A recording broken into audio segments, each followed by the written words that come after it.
সুপ্রভাত বন্ধুরা। আজ হলো 13 মে, 29 বৈশাখ, 25 জিলকদ বুধবার। আজকের সকালের বিশেষ বিশেষ খবরগুলি হলো। তাহলে বিস্তারিত খবরে যাওয়ার আগে অবশ্যই ভিডিওটিতে একটি লাইক করে চ্যানেলটি সাবস্ক্রাইব করে পাশের বেল আইকনটি বাজিয়ে রাখবেন এবং ফেসবুক পেজটি ফলো করে ভিডিওটি অবশ্যই শেয়ার করবেন যাতে সঠিক তথ্যগুলো সবার কাছে পৌঁছাতে পারে। এবার শুনুন আজকের খবরগুলির বিস্তারিত। প্রথম খবর, আজ থেকেই মুখ্যমন্ত্রী হিমন্ত বিশ্ব শর্মা 2.0 অ্যাকশন শুরু। আজ হিমন্ত বিশ্ব শর্মার মন্ত্রিসভার প্রথমটি ক্যাবিনেট বৈঠক। দুপুর 2টায় কইনাদরায় অনুষ্ঠিত হবে প্রথম ক্যাবিনেট বৈঠক। এই বৈঠকে অরুণোদয় প্রকল্প সহ নিযুত ময়না সহ বিভিন্ন প্রকল্প নিয়ে নতুন করে ঘোষণা করতে পারেন মুখ্যমন্ত্রী হিমন্ত বিশ্ব শর্মা। এদিকে 22 মের পর মন্ত্রিসভা সম্প্রসারণ, বিধানসভার অধিবেশন 21 মে থেকে। মন্ত্রীর সঙ্গে শপথ নিয়েছেন 4 মন্ত্রী, তাই সম্প্রসারণ করে আরো অন্তত 14 বিধায়ককে মন্ত্রিসভায় অন্তর্ভুক্ত করতে হবে। আগামী 22 মের পরই মন্ত্রিসভা সম্প্রসারণ করতে পারেন মুখ্যমন্ত্রী। এর আগে 21 মে থেকে শুরু হবে বিধানসভার দুদিনের অধিবেশন। শপথ গ্রহণ করানো হবে নবনির্বাচিত বিধায়কদের। তাছাড়া বিধানসভার অধ্যক্ষ উপাধ্যক্ষের নির্বাচনও হবে। তারপরই মন্ত্রিসভা সম্প্রসারণ করা হবে। ফের ঘাতক তরমুজ খেয়ে ফের মৃত্যু ঘটল এক কিশোরের। হাসপাতালে ভর্তি আরো 4 জন। এবার তরমুজ খাওয়ার কয়েক ঘন্টার মধ্যে মৃত্যু হলো এক কিশোরের। গুরুতর অসুস্থ হয়ে হাসপাতালে চিকিৎসাধীন রয়েছেন আরো 4 কিশোর। এই ঘটনায় ব্যাপক চাঞ্চল্য ছড়িয়ে পড়ে ছত্তিশগড়ের জামজগির চাম্পা জেলার গুরকুট গ্রামে। জানা গিয়েছে এই 5 কিশোর একটি বিয়ে বাড়ির অনুষ্ঠানে গিয়েছিলেন। সোমবার দুপুরে বাড়িতে রাখা তরমুজ সহ অন্যান্য খাবার খায় তারা। পরিবারের দাবি, দুপুর প্রায় 12টা নাগাদ খাবার খাওয়ার কয়েক ঘন্টার মধ্যে তারা অসুস্থ হয়ে পড়ে। তাদের বমি, ডায়রিয়া এবং শ্বাসকষ্টের মতো উপসর্গ দেখা দেয়। এরপর তড়িঘড়ি তাদের জেলা হাসপাতালে নিয়ে যাওয়া হয়। সেখানকার চিকিৎসকরা 15 বছরের অখিলেশ দিবরকে মৃত বলে ঘোষণা করেন। তার বাড়ি পডি দলহা গ্রামে। বাকি 4 কিশোর অসুস্থ অবস্থায় হাসপাতালে ভর্তি রয়েছেন। একরকম ঘটনা নিয়ে ইতিমধ্যে প্রশাসন তদন্ত শুরু করেছে। ইতিমধ্যেই খাবারের নমুনা পরীক্ষার জন্য পাঠানো হয়েছে।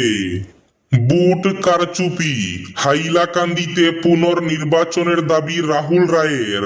হাইলাকান্দি বিধানসভা কেন্দ্রের পরাজিত কংগ্রেস প্রার্থী রাহুল রায় মঙ্গলবার নির্বাচনে ব্যাপক কারচুপি, বুথ দখল এবং ভুয়ো বুট দানের অভিযোগ তুলে পুনর্নির্বাচনের দাবি জানিয়েছেন।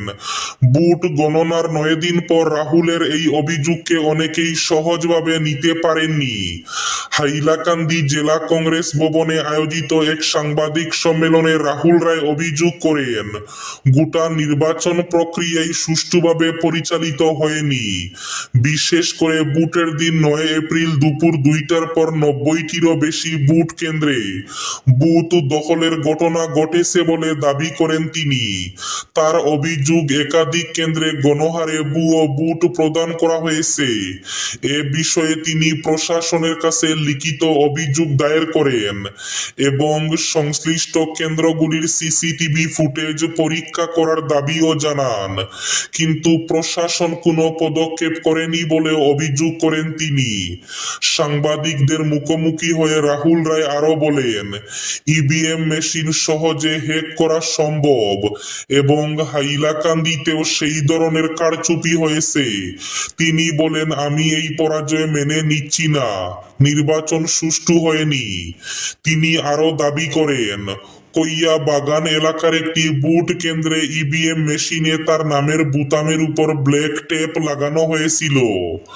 ঘটনাটিকে তিনি অন্যায় বলে উল্লেখ করেন। সোশ্যাল মিডিয়ায় মুখ্যমন্ত্রী এবং বিজেপি নেতাদের উদ্দেশ্যে কুরুচিপূর্ণ মন্তব্য এবং অশালীন ভাষা ব্যবহারের অভিযোগে শেষ পর্যন্ত পুলিশের জালে ধরা পড়লেন এক যুবক। গভীর রাতে গৌহাটি থেকে তাকে গ্রেফতার করে সুনাই পুলিশ। ধৃত যুবকের নাম শাহরুল ইসলাম লস্কর ওরফে টিটু, বাড়ি সুনাইয়ের বেরেঙ্গা এলাকায়। জানা গেছে মুখ্যমন্ত্রী হিমন্ত বিশ্ব শর্মা, সুনাই পুরসভার ভাইস চেয়ারম্যান শেখ শাহরুল আলম সহ একাধিক বিজেপি নেতাকে উদ্দেশ্য করে সোশ্যাল মিডিয়ায় আপত্তিকর এবং অশালীন মন্তব্য করেছিলেন টিটু লস্কর। গত 9 মে করা একটি পোস্টে মুখ্যমন্ত্রীকে কুরুচিপূর্ণ ভাষায় আক্রমণ করার পাশাপাশি শাহরুল আলমকে প্রাণনাশের হুমকিও দেওয়া হয়। একই সঙ্গে মাইমাল সম্প্রদায়কে নিয়েও অবমাননাকর মন্তব্য করা হয়েছিল বলে অভিযোগ উঠেছে। কালীগঞ্জ এলাকার শ্রীমন্ত কানিশাইল গ্রামের পার্থপালের 5 বছরের শিশু কন্যার জলে ডুবে মর্মান্তিক মৃত্যু। ঘটনাটি সংঘটিত হয়েছে মঙ্গলবার বিকেল 5টা নাগাদ। জানা গেছে 5 বছরের কন্যা শিশুকে তার মা ঘরের সামনে অন্য আরো 2টি শিশুর সাথে খেলা করতে রেখে ঘরে যান। একটু পরে যখন ঘর থেকে বের হয়ে শিশু কন্যাকে আনতে গেলে দেখেন অন্য শিশুদের সাথে তার মেয়ে নেই।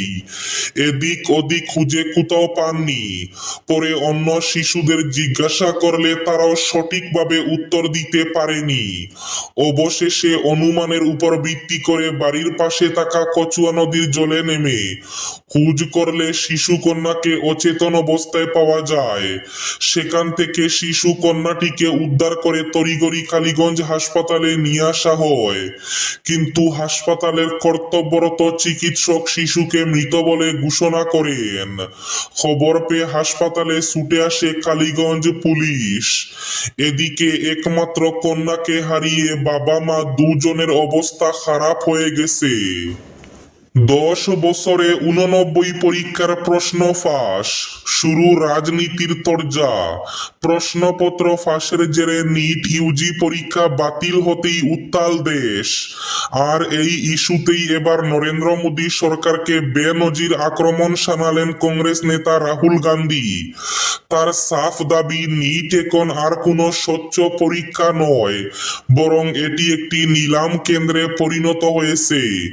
গত 10 বছরে দেশে 89 বার পরীক্ষার প্রশ্নপত্র ফাঁস হয়েছে বলে অভিযোগ তুলে মোদী সরকারের জমানায় যুব সমাজের ভবিষ্যৎ বিপন্ন বলে সরব হয়েছেন ওয়েনারের প্রাক্তন সাংসদ।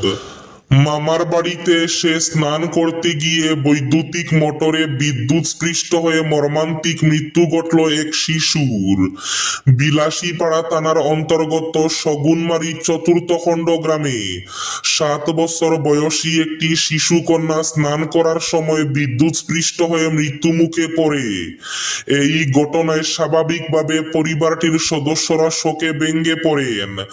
পুলিশ সূত্রে জানা গেছে দুপুরে এই অঘটন সংঘটিত হয়। ঘটনার বিবরণ মতে তামারহাটের উজান পেটলা চতুর্থ খণ্ড গ্রামের আবু সামার 7 বছরের শিশু কন্যা সুমিয়া খাতুন সগুনমারি চতুর্থ খণ্ড গ্রামে অবস্থিত মামার বাড়িতে বেড়াতে এসেছিল। দুপুরে বৈদ্যুতিক মোটর চালিত জল দিয়ে স্নান করার সময় হঠাৎ করে বিদ্যুৎ স্পৃষ্ট হয়ে অচেতন হয়ে পড়ে সামিয়া। পরিবারের লোকেরা সঙ্গে সঙ্গে তাকে বিলাসীপাড়া আদর্শ চিকিৎসালয়ে নিয়ে আসেন, কিন্তু ততক্ষণে সব শেষ। চিকিৎসক তাকে মৃত ঘোষণা করেন। পরে মৃতদেহের ময়না তদন্ত পরীক্ষার কারণে চিকিৎসা মহাবিদ্যালয় হাসপাতালে পাঠানো হয়েছে বলে জানা গেছে। আলগাপুরে হঠাৎ আগুনে পুড়ে ছাই হয়ে গেল একটি অটো গ্যারাজ। আলগাপুর থানার নিকটবর্তী গ্যারাজটি সন্ধ্যা 7:30 নাগাদ বিধ্বংসী অগ্নিকাণ্ডে পুড়ে ছাই হয়ে যায়। তবে আগুন লাগার সঠিক কারণ এখনো জানা যায়নি। হঠাৎ গ্যারাজে আগুন দেখা যায় এবং কিছুক্ষণের মধ্যে পুড়ে ছাই হয়ে যায় সম্পূর্ণ দোকান। ফায়ার ব্রিগেড বাহিনীর তৎপরতায় আগুন নিয়ন্ত্রণে আসে। এলাকাটিতে বাড়িঘর বিল্ডিং রয়েছে। অবশ্য দ্রুত ফায়ার ব্রিগেডের গাড়ি এসে আগুন নিয়ন্ত্রণে নিয়ে আসে, রক্ষা পায় এলাকাটি। আজকের বরাক উপত্যকার 3 জেলার আবহাওয়ার খবর। আজ বরাক উপত্যকার 3 জেলার আকাশ একটু মেঘলার পাশাপাশি হালকা বৃষ্টির পূর্বাভাস।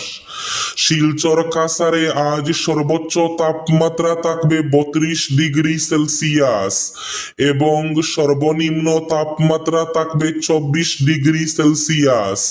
শ্রীভূমি তথা করিমগঞ্জ জেলায় আজ সর্বোচ্চ তাপমাত্রা থাকবে 32 ডিগ্রি সেলসিয়াস এবং সর্বনিম্ন তাপমাত্রা থাকবে 23 ডিগ্রি সেলসিয়াস। হাইলাকান্দি জেলায় আজ সর্বোচ্চ তাপমাত্রা থাকবে 33 ডিগ্রি সেলসিয়াস এবং সর্বনিম্ন তাপমাত্রা থাকবে 24 ডিগ্রি সেলসিয়াস। এবার শেষ খবরটি। পাতারকান্দি থেকে নিলামবাজার পর্যন্ত বাঁধ নির্মাণের চেষ্টা করব বললেন দক্ষিণ করিমগঞ্জের নবনির্বাচিত বিধায়ক আমিনুর রশিদ চৌধুরী। 3,12,00,000 টাকা মঞ্জুরের পরও নদী বাঁধ সংস্কারের কাজ নিয়ে চলছে টালবাহানা। কাজের টেন্ডার পাওয়ার প্রায় 2 মাস অতিবাহিত হলেও নির্মাণ কাজ শুরু না হওয়াতে জল সম্পদ বিভাগ বরাদপ্রাপ্ত ঠিকাদারের ভূমিকা নিয়ে কুবের আগুন জ্বলছে জনমনে। নদীর জল কমলেও রহস্যজনক কারণে বাঁধ নির্মাণের কাজে হাত পড়েনি। দীর্ঘ সময় ধরে টালবাহানার কারণে কাজের বরাত বাতিল করে অন্য ঠিকাদারকে দিয়ে নির্মাণ কাজ শুরু করাতে দক্ষিণ করিমগঞ্জের নবনির্বাচিত বিধায়ক আমিনুর রশিদ চৌধুরীর হস্তক্ষেপ কামনা করেছেন এলাকাবাসী। এদিকে দক্ষিণ করিমগঞ্জের নবনির্বাচিত বিধায়ক আমিনুর রশিদ চৌধুরী জানান, পাতারকান্দি থেকে নিলামবাজার পর্যন্ত লঙ্গাই নদীর উভয় দিকের স্থায়ী বাঁধ নির্মাণের জন্য প্রচেষ্টা চালিয়ে যাবেন। গান্ধাই মুখে স্থায়ী বাঁধ নির্মাণের অর্থ মঞ্জুরের পাশাপাশি কাজের টেন্ডারও হয়েছে। আগামী 19 মে গৌহাটি থেকে বাড়ি ফিরেই প্রথমে গান্ধাই মুখের কাজের বিষয়টি খতিয়ে দেখবেন। এই ছিল আজকের সকালের বিশেষ খবরগুলি। ভিডিওটি অবশ্যই লাইক করে শেয়ার করে দেবেন।